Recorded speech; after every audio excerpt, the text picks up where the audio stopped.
Assalamualaikum warahmatullahi wabarakatuh. Kami akan menjelaskan mengenai analitik hierarki proses atau proses hierarki analitik. Tapi sebelum itu, kami akan memperkenalkan anggota kelompok kami, yaitu ada Zulfianti Arafa, Eka Nurhidayanti, Faiza Fakria Krisdayanti, Nola Afrika Lupis, Amaliatul Jannah, dan Intania Rahmat Wardani. AHP adalah suatu metode pengambilan keputusan dengan melakukan perbandingan berpasangan antara kriteria pilihan dan juga perbandingan berpasangan antara pilihan yang ada. Permasalahan pengambilan keputusan dengan AHP umumnya dikomposisikan menjadi kriteria dan alternatif pilihan. Topik yang kami ambil adalah pemenuhan kebutuhan sehari-hari selama pandemi COVID-19 dengan mengukur atau memperbandingkan dengan menggunakan aplikasi Expert Choice versi 11. Tapi sebelum itu, kalian harus install terlebih dahulu di komputer kalian masing-masing jika ingin menghitung menggunakan aplikasi. Nah, kita mulai aja, kita buka Expert Choice-nya. Kita tunggu sebentar. Nanti ada pop-up seperti ini. Kita pilih Create New Model, lalu akan otomatis terpilih Direct. Langsung kita pilih OK. Nah, di sini kita disuruh untuk nyimpan file kita dulu atau save file kita dulu. Kita tulis judul file kita apa. Pemenuhan kebutuhan sehari-hari selama pandemi COVID-19. Oke.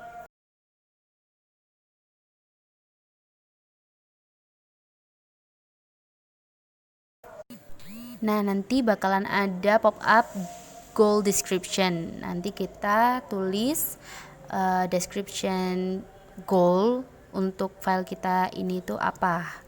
Jadi kita di sini karena membahas kebutuhan sehari-hari selama COVID-19, goal kita adalah kebutuhan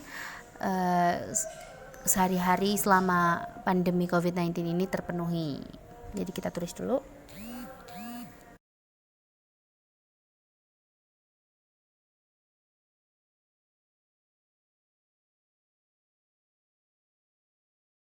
Nah, kalau udah jadi seperti ini, kita klik kanan pada pilihan file goal-nya kita.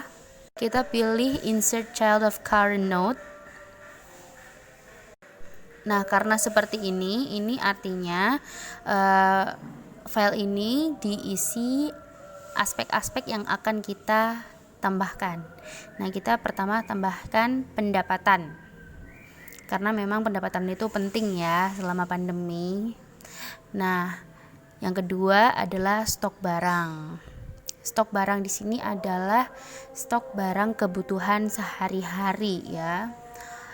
Yang ketiga adalah stabilitas harga. Harga bahan pokok, barang-barang kebutuhan sehari-hari selama pandemi. Nah, setelah itu kita bikin alternatifnya dengan cara klik icon pada kanan atas add alternatif, lalu kita ketikkan alternatif pertama itu primer, setelah itu klik OK, lalu kita klik lagi untuk membuat alternatif yang kedua, isi dengan sekunder, lalu diklik OK. Setelah itu add alternatif lagi, untuk alternatif yang ketiga diisi tersier, klik OK. Karena alternatif sudah kita isi, sekarang kita hitung dulu untuk goal kebutuhan selama pandemi terpenuhi dengan mengklik icon 3:1 atau pairwise numerical comparisons. Kita klik. Nah, akan muncul tampilan seperti ini. Di sini kita dapat memperhitungkan aspek yang mau kita bandingkan. Kita lebih memilih yang mana, aspek mana yang lebih baik, alternatif mana yang lebih baik. Dan di sini ada pendapatan dengan stok barang. Saya lebih memilih ke pendapatan dengan 2 poin. Nah, kenapa 2 poin? Karena pendapatan memiliki pengaruh terhadap stok barang. Lalu kita geser ke sebelahnya, antara pendapatan dengan stabilitas harga. Saya memilih ke stabilitas harga dengan memberi poin 5. Karena pendapatan dengan stabilitas harga lebih berpengaruh pada stabilitas harga. Apabila stok barang dengan stabilitas harga yang tinggi namun pendapatan kecil, sepertinya itu juga kurang baik ya. Jadi semuanya bergantung pada stabilitas harga menurut kami. Lalu pada tabel stok barang dengan stabilitas harga, di sini saya akan tetap memilih stabilitas harga dengan memberi poin 6. Nah, jika sudah selesai, kita klik incon, lalu kita pilih yes untuk mengkalkulasi. Nah, kita klik lagi ke pairwise-nya. Nah, di sini terlihat incon-nya 0,03. Apa artinya 0,03? Di sini berarti pilihan kita konsisten. Nah, apabila tidak konsisten, itu biasanya di atas incon 1,00. Jadi ini berada di bawah 1,00, jadi bisa dianggap keputusan ini masih konsisten. Lalu kita kembali ke model view. Nah, kalau sudah, kita hitung pendapatan terlebih dahulu ya dengan previous numeric compression. Tapi sebelumnya kita bisa lihat goals-nya dulu. Nah, ini klik performance-nya, nanti muncul grafik, di mana di sini grafik stabilitas harga paling tinggi dibanding dengan yang lainnya. Jadi sesuai dengan apa yang kita pilih tadi, bahwa stabilitas harga merupakan aspek yang paling penting dibanding dengan yang lainnya. Lalu kita close ya, kita kembali lagi ke pendapatan. Kita klik icon 3:1. Nah, sudah masuk. Di sini ada primer, sekunder, dan tersier. Selanjutnya kita hitung ya, primer dengan sekunder. Kita lebih memilih ke primer dengan poin 2. Selanjutnya primer dengan tersier. Kita lebih memilih ke primer dengan poin 3. Ya. Selanjutnya sekunder dengan tersier, kita lebih memilih ke sekunder dengan poin 2 ya. Oke, 2.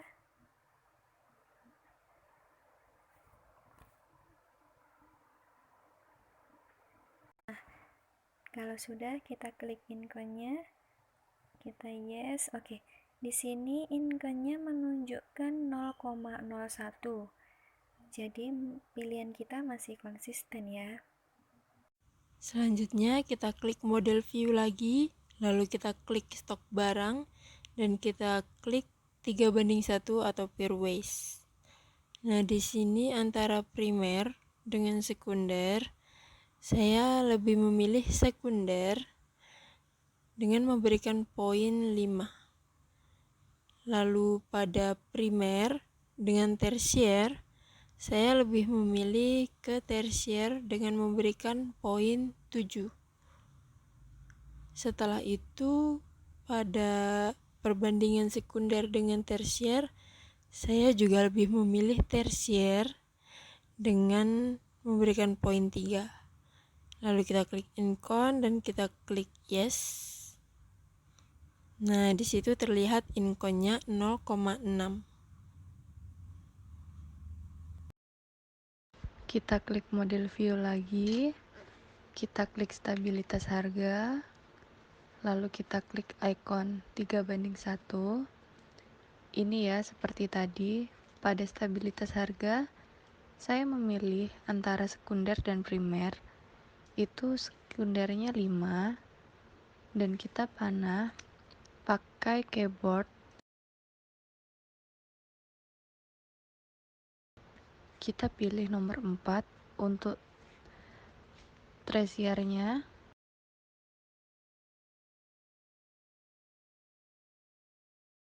kita pilih sekunder 3, lalu kita klik icon, lalu yes. Kita balik lagi. Nah, ini ikonnya, inconnya kita 0,19. Kita balik ke mode view. Nah, setelah itu bisa kita lihat terdapat perbedaan pada kotak yang sebelah kiri yang awalnya tadi merah sebelum dihitung dan sesudah dihitung itu berganti ke warna hijau. Nah, untuk melihat hasil, kita bisa melihat melalui gambar data statistik yang sudah disediakan pada tombol sensitive graph dengan berbagai pilihan seperti performance, dynamic, gradient, head-to-head 2D. Nah, di situ bisa kita pilih satu persatu. Sebelum itu, kita klik dulu pada goal. Baru kita klik lagi sensitive graph, kita pilih performance. Nah, di sini sudah terlihat pada data performance yang aspek stabilitas harga masih tetap unggul. Lalu pada sensitive graph kita pilih dynamic. Nah, kita bisa melihat yang kiri itu perbandingan aspek, yang kanan itu perbandingan alternatifnya. Jadi lebih tinggi yang ada pada aspek itu stabilitas harga, yang alternatif lebih tinggi tersier. Lalu kita close, kita pilih sensitive graph lagi, lalu kita pilih gradient. Nah, gradient ini pada pendapatan itu memang lebih tinggi primer daripada tersier. Nah, kita juga bisa melihat nantinya untuk pada aspek stok barang dan juga stabilitas harga.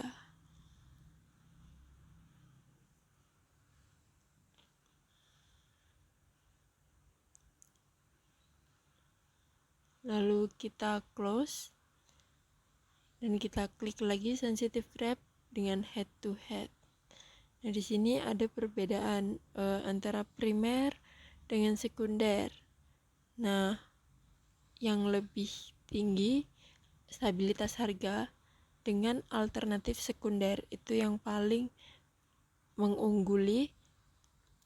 Lalu pada primer dengan tersier, pada stabilitas harga itu mengungguli ke tersier dengan overall ke tersier. Nah, lalu kita close dan kita klik sensitive graph, kita klik 2D. Nah, di sini sama, hanya berbeda model dibandingkan dengan yang performance tadi. Sama, tetap tersier sebagai alternatif yang paling baik, sedangkan primer berada di bawah. Lalu untuk open for graph ini fungsinya menampilkan sekaligus 4 jenis data statistik yang sudah kita buka satu persatu tadi.